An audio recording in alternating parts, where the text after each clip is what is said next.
A'udzu billahi minasyaitonir rajim. Bismillahirrahmanirrahim. Sekarang kita akan membahas tentang pembahagian daripada i'rab. Yang dimaksud pembahagian di sini adalah sifat daripada i'rab. Bismillahirrahmanirrahim. Alhamdulillahirabbil alamin. Allahumma salli wa sallim ala sayyidina Muhammadin wa ala alihi wa sahbihi ajma'in. Qala al-musannifu rahimahullahu ta'ala wa aqsamuhu arba'atun raf'un wa nasbun wa khafdun wa jazmun. Ya'ni anna aqsamal i'rabi arba'atun raf'un nahu yadribu zaidun wa nasbun nahu lan adriba amran wa khafdun nahu marartu bi zaidin wa jazmun nahu lam adrib zaidan.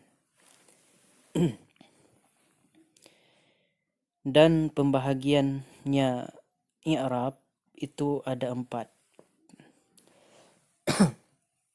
Jadi i'rab di sini dibagi kepada 4 pembahagian. Apa daripada 4 pembahagian tersebut? Yaitu rafa', nasab, khafad dan jazam. Yang pertama rafa', yang kedua nasab, yang ketiga khafad, yang keempat jazam. Nah, jadi keempat pembahagian ini disebut juga dengan sifat daripada sebuah kalimat. Jadi kalimat itu bersifat dengan rafa' atau dengan nasab, dengan khafad atau dengan jazam.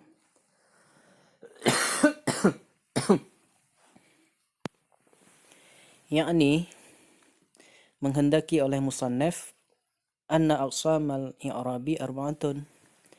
Jadi yang dikehendaki oleh musannaf daripada matan, sesungguhnya pembahagian i'rab itu ada 4. Yang pertama rafa'. Nah, raf'un bermula yang pertama itu rafa'. Nahwu seumpama yadribu zaidun. Nah, jadi pada kalimat yadribu zaidun yang menjadi perhatian kita adalah kalimat zaidun.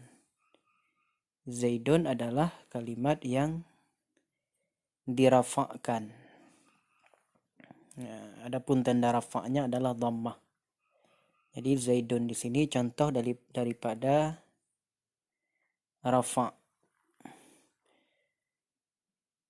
Begitu juga dengan yadribu. Yadribu juga rafa'. Itu contoh daripada pembahagian yang pertama yaitu rafa'. Kemudian pembahagian yang kedua wa nasbun.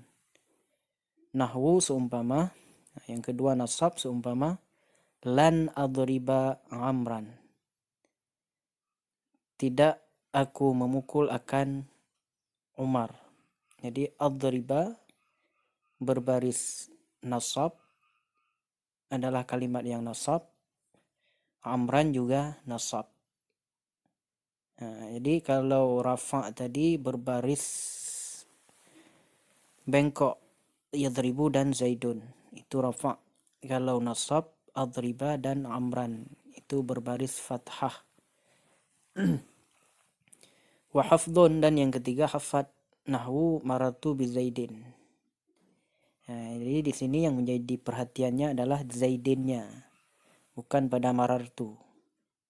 Jadi zaidin di sini kalimatnya adalah kalimat khafad, berbaris di bawah karena dimasuki oleh huruf jar. Kemudian yang keempat wa jazmun, dan jazam seumpama nahwu seumpama lam adrib zaidan, aku tidak memukul akan Zaid.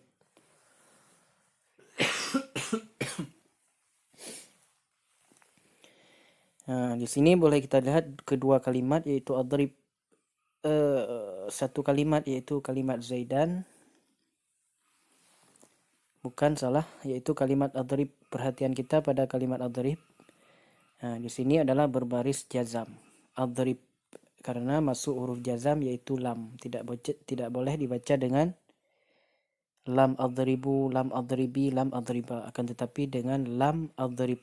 Jadi adrib di sini adalah contoh daripada jazam, yaitu dengan disukunkan. Itu sekilas. Kemudian coba kita lihat penjelasan musannaf. Fazaidun fil awwali marfu'un. Maka kalimat zaidun pada contoh yang pertama tadi, yadribu zaidun, itu marfu', dirafa'kan.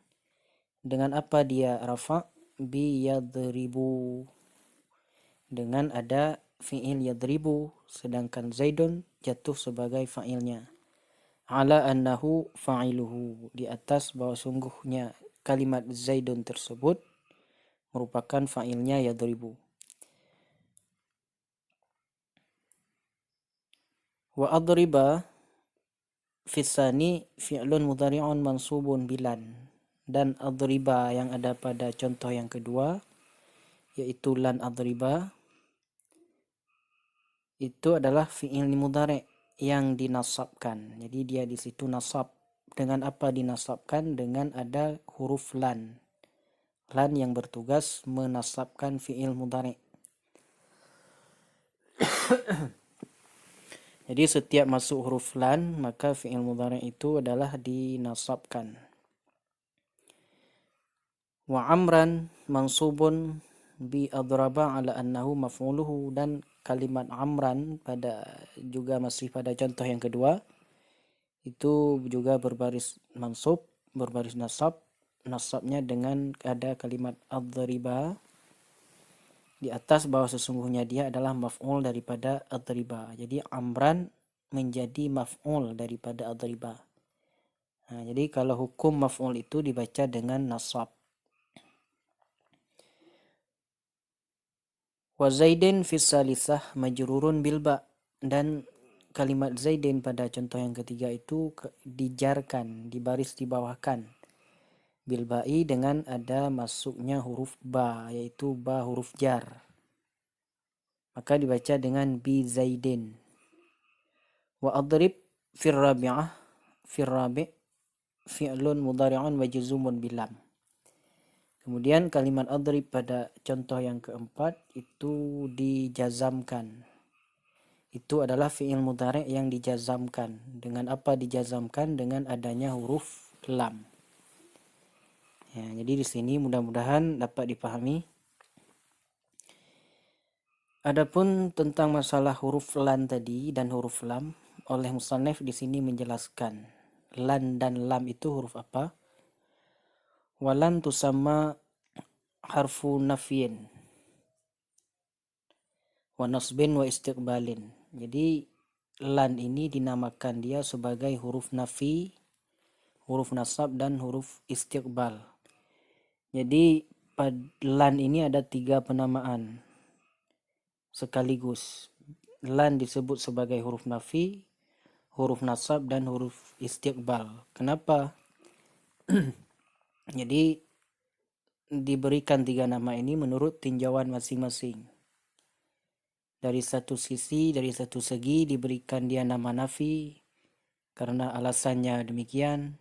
Diberikan nama nasab, huruf nasab, diberikan nama huruf istiqbal dari sisi atau segi tertentu. Kenapa demikian? Li'annaha tanfi fi'lal.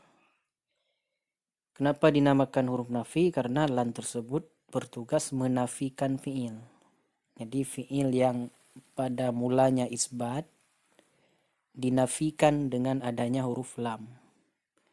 Wa tansibuhu, dan dia juga bertugas menasabkannya fi'il, maka dinamakan huruf nasab.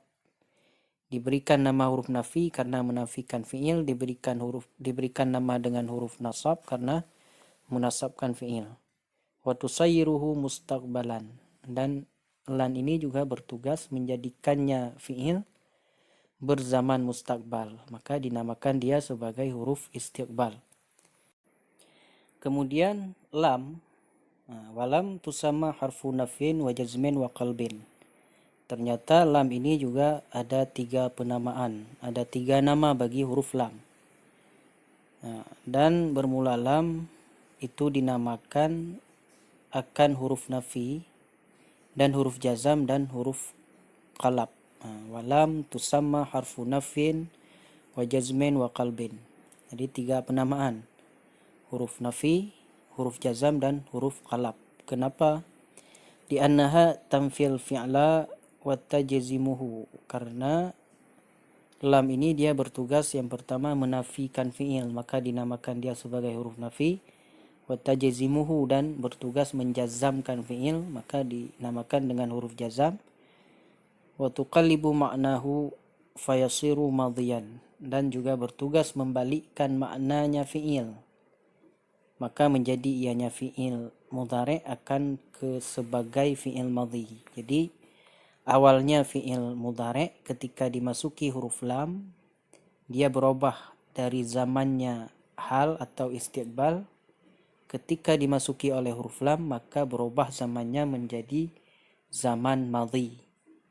Jadi bertugas mentukar atau membalikkan zaman yang awalnya zaman hal atau istiqbal dibalikkan menjadi zaman madhi. Makanya dia dinamakan juga sebagai huruf qalab. Wallahu a'lam bishawab.